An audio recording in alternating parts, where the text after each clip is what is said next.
ಇದು ಇಂಗ್ಲೆಂಡ್ನ ಚೆಲ್ಫೋರ್ಡ್ ನಗರದ ದೇವಾಲಯದಲ್ಲಿ ಪ್ರತಿಷ್ಠಾಪಿತವಾಗಲಿರುವ ತಿರುಪತಿ ಬಾಲಾಜಿಯ ಕಲ್ಲಿನ ವಿಗ್ರಹ. ಸುಮಾರು 71 ಇಂಚು ಎತ್ತರ ಹಾಗೂ ಸುಮಾರು 750 ಕೆಜಿಯಷ್ಟು ತೂಕ ಇರುವ ಈ ಸುಂದರ ಮೂರ್ತಿನ ಕೆತ್ತಿದವರು ಇನ್ಯಾರು ಅಲ್ಲ, ನಮ್ಮ ಭವ್ಯ ಭಾರತದ ಕನಸಾಗಿದ್ದ ಅಯೋಧ್ಯ ರಾಮ ಮಂದಿರದ ರಾಮಲಲ್ಲಾ ಮೂರ್ತಿಯ ಕರ್ತ, ನಮ್ಮ ಹೆಮ್ಮೆಯ ಶಿಲ್ಪಿ ಶ್ರೀ ಅರುಣ್ ಯೋಗಿರಾಜ್ ಅವರು.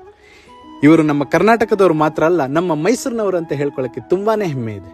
ಇದು ನಮ್ಮ HD ಕೋಟೆ ಬಳಿ ಸಿಗುವ ವಿಶೇಷ ಕಲ್ಲಿನಿಂದ ಕೆತ್ತಿದ ಮೂರ್ತಿ.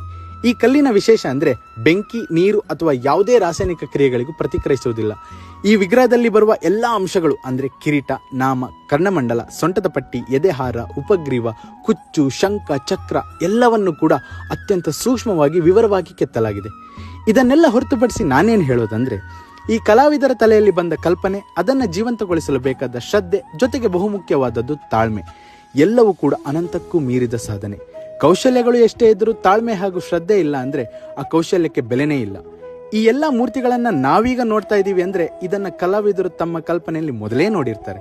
ಅಂದ್ರೆ ಈ ದೇವರುಗಳನ್ನ ಮೊದಲು ನೋಡೋದು ಈ ಶಿಲ್ಪಿಗಳು, ಆಮೇಲೆ ನಾವೆಲ್ಲರೂ.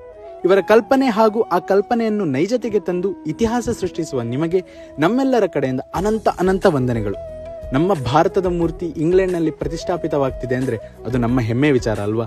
ನಿಜಕ್ಕೂ ಇದು ಚರಿತ್ರೆ ಪುಟ ಸೇರುತ್ತೆ. ನಮ್ಮ ಭಾರತದ ಕಲೆಗಳ ವಿಚಾರ ವಿಶ್ವದಾದ್ಯಂತ ಪರಿಚಯ ಆಗುತ್ತೆ.